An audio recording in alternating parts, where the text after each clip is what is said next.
মাননীয় শুভেন্দু অধিকারী স্যার, আপনাকে জানাই অনেক অনেক ধন্যবাদ আর শুভেচ্ছা। আজ কলকাতা হাইকোর্টে ওবিসি সার্টিফিকেট এ বি সমস্ত সার্টিফিকেট বাতিল করে দিয়েছে।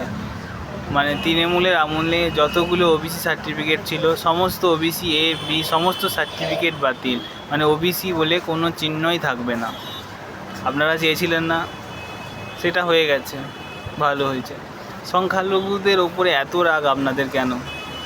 আমাদেরকে সবাই তো ভোট ব্যাংক বলে ইউজ করেছিল না। তৃণমূলের আগলেও আমরা চাকরি পাইনি, আর আপনাদের আমলে তো আমরা পাবোই না, গ্যারান্টি।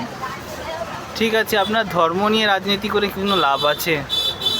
দেশের উন্নয়ন করুন, হসপিটাল, রাস্তাঘাট, স্কুল কলেজ, শিক্ষা ব্যবস্থা উন্নয়ন করুন। এই যে এসটি এরা যে আছে, এরা তো ওবিসিদের থেকে অনেক বড় লোক আমার হিসেবে। আমার এলাকাতেই আছে না এরা, আমি দেখেছি ওদের বাড়ি ঘর, ওর বাবা জ্যাঠারা ডাক্তার মাস্টার, কিন্তু ওরা কিন্তু ওই এসটি কোটায় পড়ে বলে তারা সব সুবিধে নম্বর ভিত্তিক কম পেলে চাকরির ব্যবস্থা সমস্ত সুবিধা দেওয়া হয়। এগুলো কিন্তু ঠিক না, একতরফা রাজনীতি হয় না। এই জন্য রাজনীতিটা ঠিক করে ঠিক জায়গায় করা দরকার আমার মতে মনে হয়। সবথেকে প্রথম ধর্ম নিয়ে রাজনীতি বন্ধ করুন। ভালোভাবে রাজনীতি করলে আমাদের রাজ্য অনেক এগিয়ে যাবে। স্কুল কলেজ হাসপাতাল এগুলোকে আরও উন্নয়ন করুন, শিক্ষা ব্যবস্থা আরও উন্নয়ন করুন। খালি সারাদিন মাইক খুলে দেওয়া, এই সনাতন, এই জিহাদি, এই সব নিয়ে রাজনীতি হয় না। রাজনীতির মূল উদ্দেশ্য কী? মানুষকে ভালো পরিকাঠামো দেওয়া। বিগত মুখ্যমন্ত্রী ভালো পরিকাঠামো দিতে পারে না বলে তাকে মানুষ হাঁটিয়ে দিয়েছে।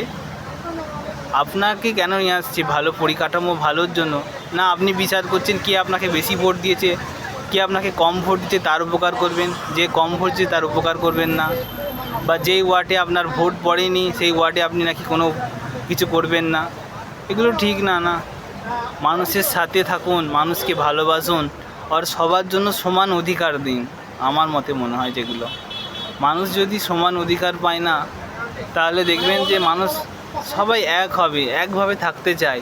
খালি আপনারা রাজনীতিটা এমনভাবে করেন না যে মানুষের মধ্যে বিভেদ সৃষ্টি করেন। এইটুখানি কথাই বলছিলাম আমার। ধন্যবাদ, ভালো থাকবেন। আমার কথার মধ্যে যদি কোনো কিছু ভুল হয়ে থাকে আমাকে ক্ষমা করবেন।